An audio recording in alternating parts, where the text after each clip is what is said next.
Boa tarde, pessoal. É uma honra muito grande estar aqui com vocês. Queria agradecer o convite aqui do TCDF, saudar a todos em nome da presidenta Anilceia Machado. E queria começar dizendo que, ao ouvi-la na abertura do evento, ela já desarrumou boa parte da minha apresentação. Por quê? Pelo enfoque positivo, construtivo, que ela explicitou na sua conversa inicial. O órgão de controle externo, o Tribunal de Contas, é um órgão que faz parte da administração do país, faz parte da administração do GDF e faz parte do que a gente chama globalmente de governo. Não é um mundo à parte, embora tenha sua autonomia como órgão assessor do Legislativo. E essa perspectiva já ajuda muito no que eu trouxe, na reflexão que eu trouxe aqui para vocês. Queria começar dizendo que e não sendo advogado, eu não sou a melhor pessoa para discutir tecnicamente, ponto por ponto, a Lei 13.655. Mas queria trazer para vocês uma discussão sobre o contexto em que surge essa legislação. Porque, para a gente sair das confusões que nós estamos, nós precisamos entender um pouco de onde nós viemos e como que nós estamos na atual quadra da nossa história. Minha experiência é mais no governo federal, embora eu tenha começado minha vida pública no governo estadual de Minas Gerais. Então, muita coisa que eu vou dizer aqui talvez não se aplique ipsis literis, uma transposição direta de um plano federal para o estadual, embora eu acredite que a maioria seja pertinente.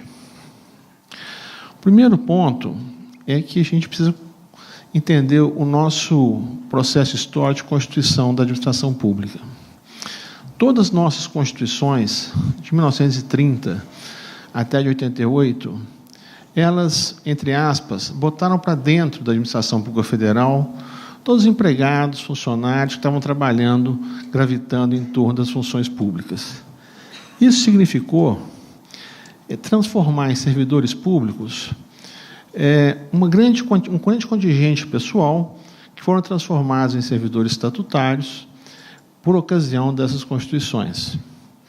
No plano federal, em 88, quando veio a legislação de 1990, a 8.112, nós transformamos em estatutários o pessoal de fundações, autarquias, algumas empresas, enfim.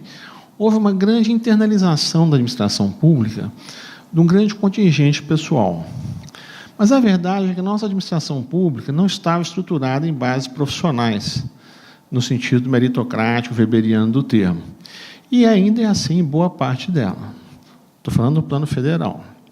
No plano dos estados, esse problema é mais grave ainda. Boa parte do contingente não ingressou por concurso, à exceção de alguns corpos profissionais específicos, advogados, fiscais, professores, às vezes polícia militar.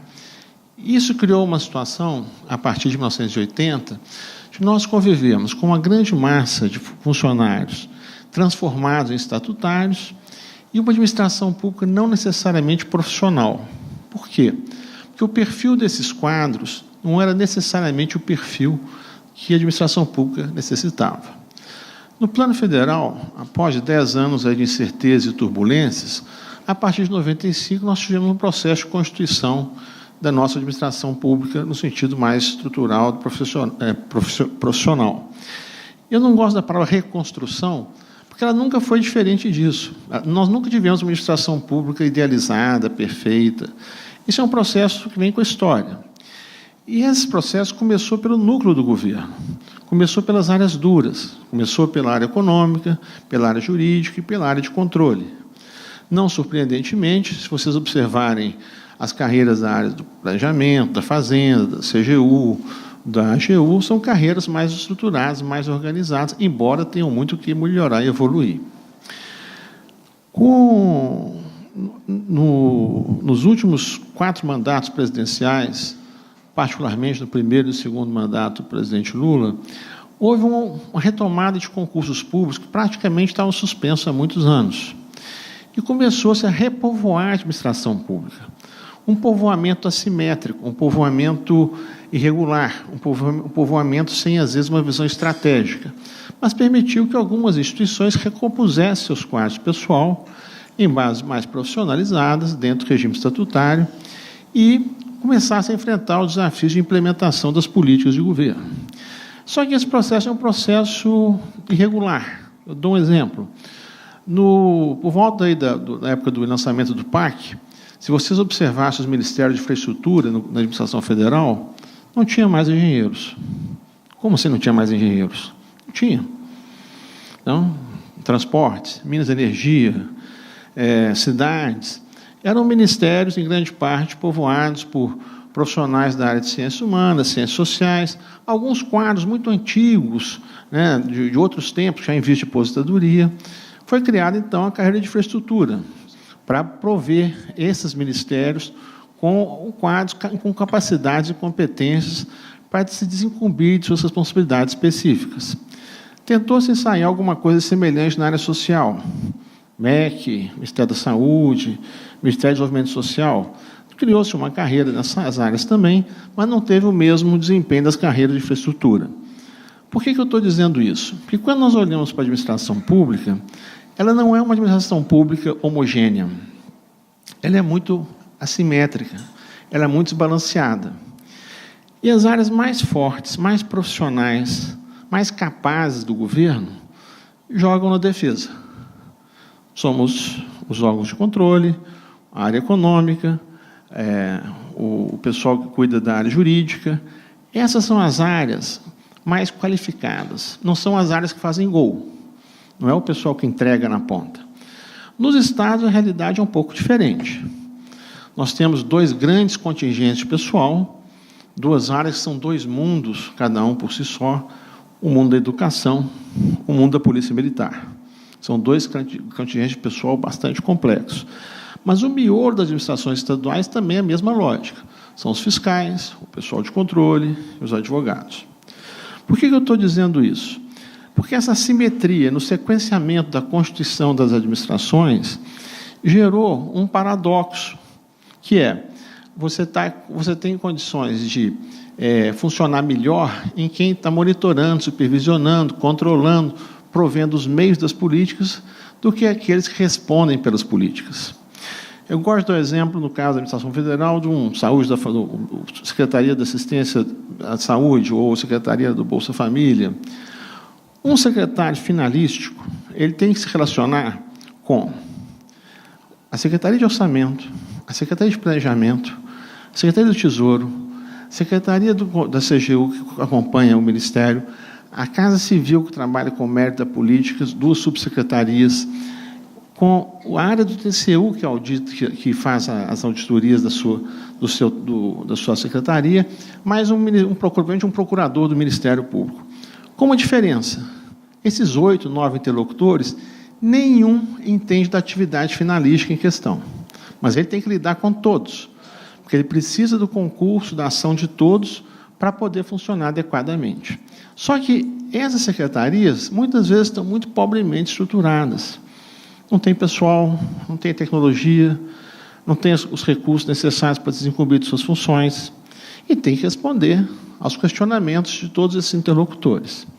Bom, nós vivemos, a partir do segunda metade, final do primeiro mandato da presidenta Dilma, um clima no país onde a discussão toda de reforma da administração pública, de profissionalização, foi eclipsada. Nós vivemos alguns anos recentemente onde a temática do combate à corrupção eclipsou todo o debate das outras questões nacionais. Não que não seja importante o combate à corrupção, mas você tem vários outros assuntos, desempenho das políticas públicas, competitividade, qualidade de serviço de educação, saúde. Nossa área de saúde, nós estamos mais ou menos há 30 anos trabalhando sobre o mesmo paradigma. Mas, enfim, todos esses assuntos sumiram e acendeu a discussão do combate à corrupção. Essa situação, no ambiente onde a administração está desbalanceada, gerou um efeito perverso, gerou uma generalização do medo e do comportamento de aversão ao risco na administração. Por quê? Porque, de repente, parece que a administração pública é formada exclusivamente por pessoas corruptas que estão trabalhando em interesse próprio às expensas do interesse público. Isso, reiteradamente, divulgado na mídia, disseminado na sociedade, reforçado cotidianamente por exemplos concretos, criou um ambiente no campo do executivo onde os gestores começaram a retrair-se. Parte também pela sistemática atuação de alguns órgãos. Eu tenho muitos amigos no TCU, a gente discute muito, o TCU tem pessoas que têm um trabalho excepcional, que têm contribuído muito para a administração pública, mas o TCU tem algumas premissas que geram algumas confusões no dia a dia do governo. A principal delas, que eu acho que é importante destacar, é a premissa que indubio pro societatis, se não me engano, é assim que fala. Quer dizer, você parte da presunção de que, em caso de dúvida, não é pró-réu, é pró o tesouro o erário. E nós temos, no caso do governo federal, uma série de colegas, pessoas respondendo por processo, tendo que pagar multas, não porque elas foram responsabilizadas individualmente pelo erro, não há dolo, mas alguém tem que responder por aquele prejuízo. Então, você passou a ter uma situação onde um ambiente de comoção nacional de combate à corrupção, um desbalanceamento nas capacidades de exercício das competências de governo e algumas posturas que levam à responsabilização individualizada dos profissionais do executivo pelas suas ações, independentemente das suas intenções, porque muitas vezes os problemas decorrem de várias, são multicausais. Nós temos questões que são de financeiras, questões que são de desorganização de competências, questões ligadas à negligência, questões ligadas a dolo, questões ligadas a problemas que diz respeito a outras áreas, e essas cartas todas ficaram embaralhadas. Isso alimentou na burocracia o pior álibi possível, que é o da paralisia. Por quê? Por medo. Não posso. Eu só posso atuar se eu tiver conforto jurídico para fazer o que me pedem. Então, eu preciso de uma ordem escrita, eu preciso ter claro que aquilo que estão me pedindo para fazer está previsto na minha competência.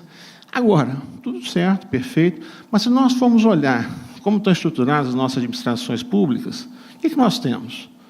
Nós temos regimentos frágeis, genéricos, cargos cuja especificação está genericamente prevista em alguns editais, carreiras não necessariamente bem estruturadas.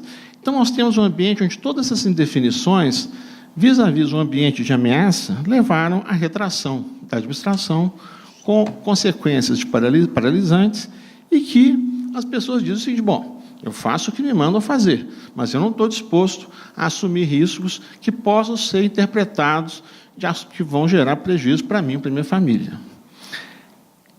Esse ponto, ele se reúne com outra discussão que tem uma outra trajetória. No segundo mandato do presidente Lula, na época eu era secretário nacional de gestão pública, nós ensaiamos um esforço para tentarmos atualizar o marco do direito administrativo na administração pública. Foi criada uma comissão de juristas, a doutora Maria Silva de Pietro, o doutor Carlos Ari Sanfel, do Couto de Silva, vários juristas do país inteiro, 7, fizeram um anteprojeto para submeter ao Executivo, para ser encaminhado posteriormente ao Congresso, para dirimir uma série de questões que não vêm sendo tratadas adequadamente pelo país. Exemplo, a cacofonia organizacional que nós vivemos. Fundação, direito privado, direito público, organização social, serviço de interesse público, agência executiva. Nós vivemos num imbróglio onde todas as interpretações são possíveis. E essa incerteza jurídica, na prática, compromete a entrega dos serviços públicos, a organização da forma como o governo funciona.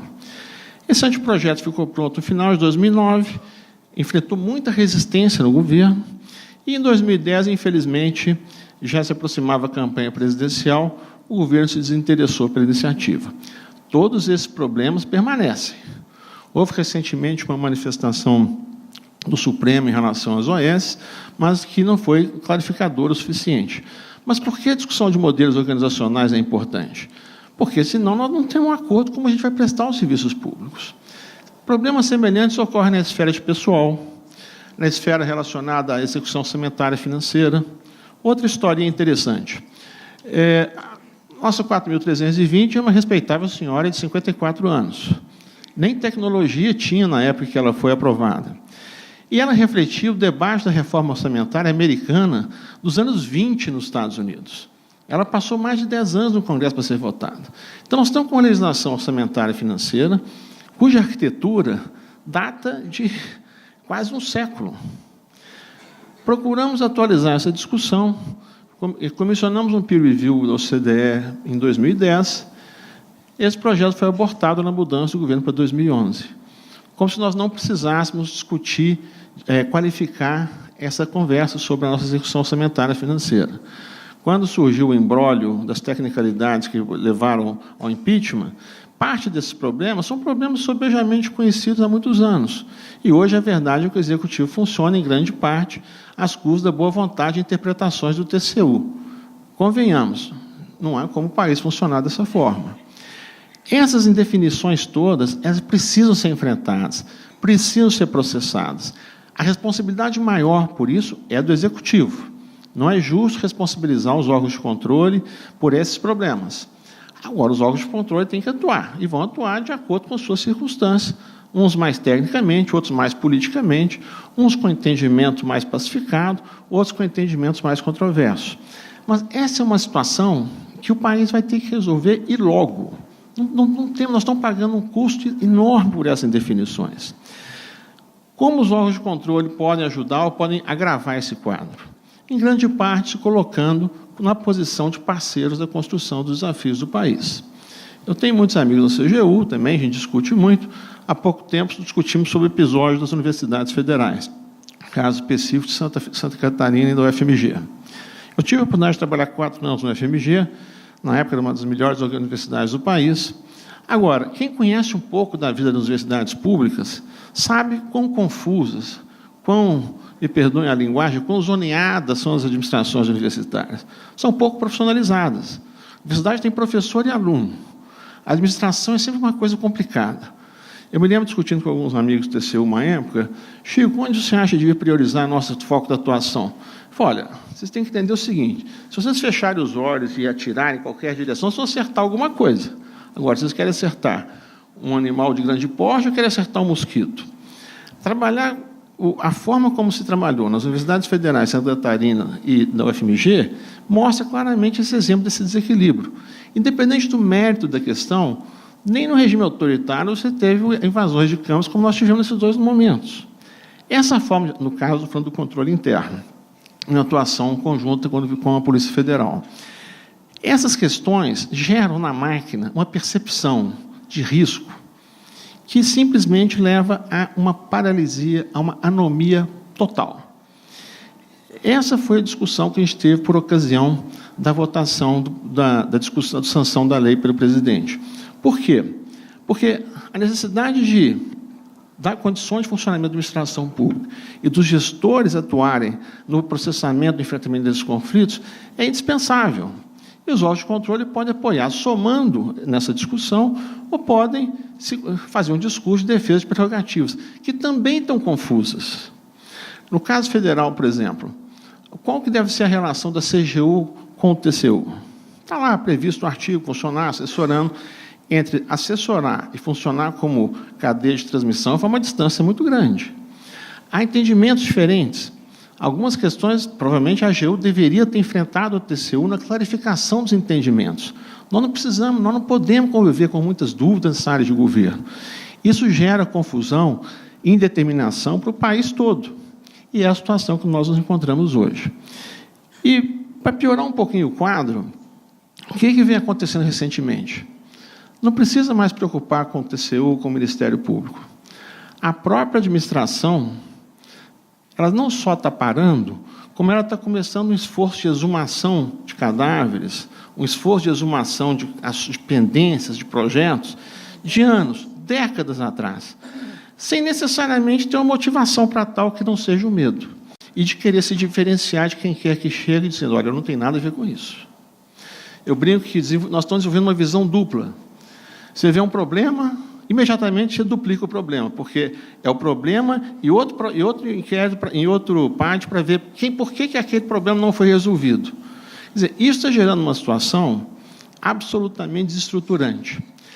Todos os órgãos públicos têm um backlog, têm um passivo. Não é só a Lei Rouanet.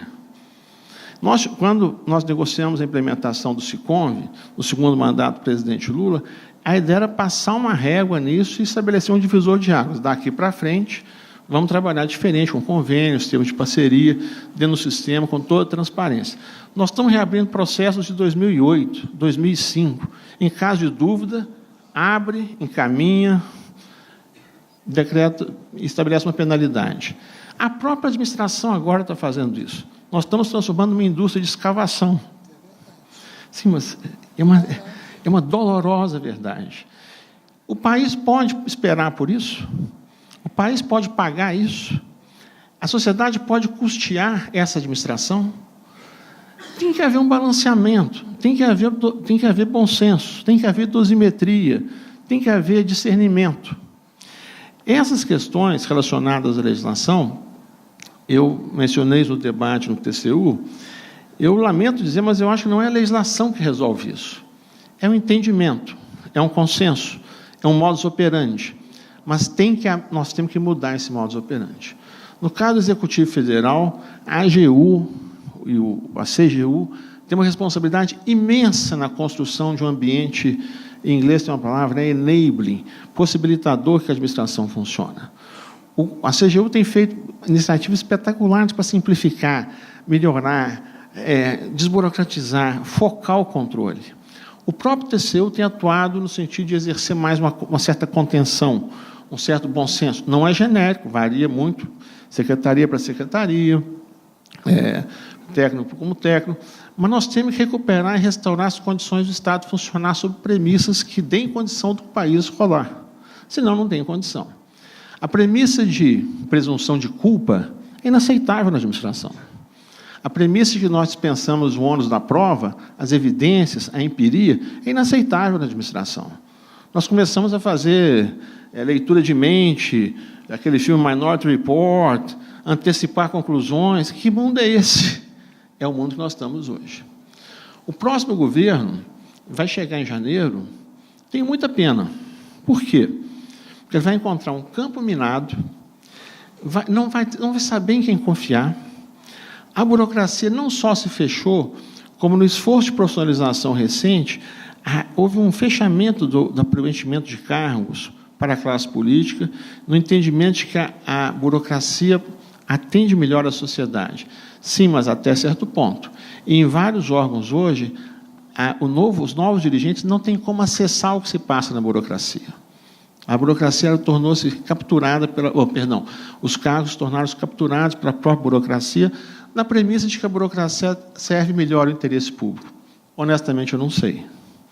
Então, a lei em questão, ela dá algumas salvaguardas para a administração.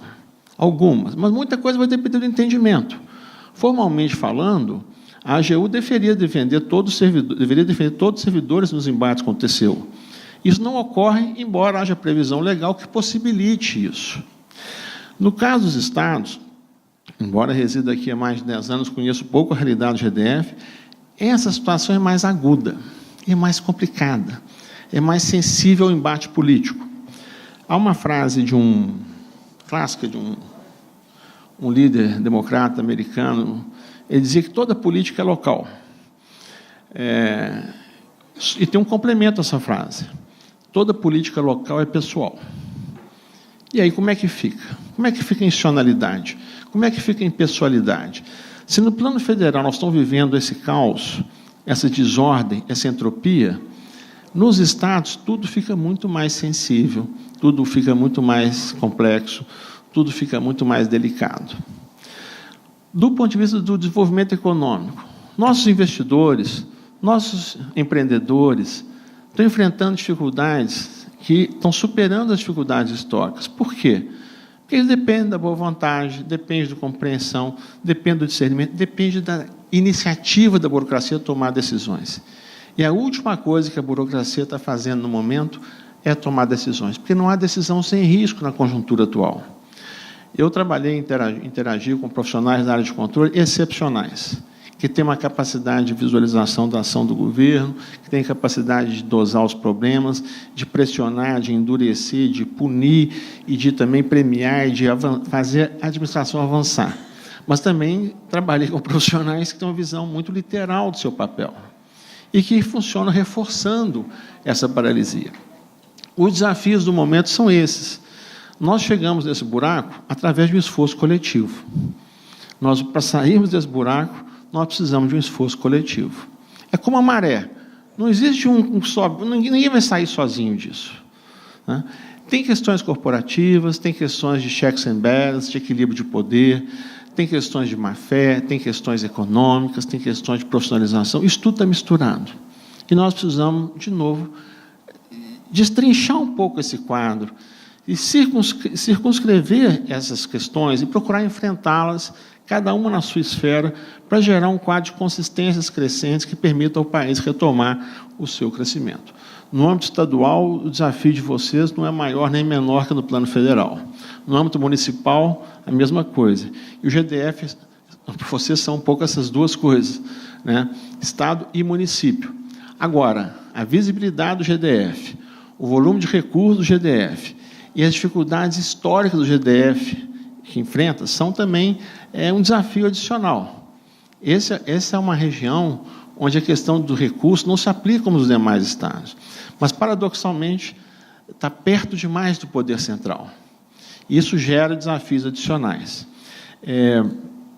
Nós estamos procurando na escola promover algumas aproximações, alguns cursos em parceria com o TCU. Também mudamos o regimento da escola para trabalharmos com estados e municípios. Recebemos alunos aqui do GDF para vários dos nossos programas. Estamos fazendo um esforço para alcançar as prefeituras, para levar as reflexões também no plano local. Embora não tenhamos a competência, a expertise para isso, estamos procurando nos assessorar de parceiros que nos ajudem no enfrentamento desse debate. E achamos que o mais importante é que vocês compreendam que essas discussões elas não vão se resolver amanhã, nem em novembro, nem em janeiro. Nós demoramos muito tempo para chegar nesse buraco, precipitamos no final, e para sairmos dele, vamos precisar construir entendimentos, práticas, experimentos que nos permitam, no prazo possível, retomarmos uma trajetória de funcionamento e crescimento virtuoso. Então, essa é a reflexão que eu trago. A legislação está longe de ser perfeita. O senador Anastasia, que apresentou, eu sou suspeito para falar, porque quando fui diretor da Escola de Governo de Minas Gerais, nós trabalhamos juntos. O doutor Carlos Nariz Sanfeld participou dessa comissão de juristas que trabalhou no anteprojeto da administração pública no segundo mandato do governo Lula. O fato é que os problemas permanecem, eles não vão embora, eles às vezes se agravam. E se nós não tomarmos iniciativas para enfrentá-los, nós não vamos sair dessa situação. Tive a oportunidade de ouvir a procuradora Paola na ENAP, numa iniciativa que nós fizemos para trabalhar com os advogados da AGU, que é outro público bastante complexo, né? E nós dependemos tanto dos advogados da AGU quanto do Ministério Público para construirmos uma forma diferente de funcionamento. O direito precisa servir ao país. Ele não pode ser uma indústria que se autoalimenta das suas contradições, dos seus problemas. Então, em linhas gerais, é isso. Estou à disposição para responder as perguntas que vocês têm. Muito obrigado.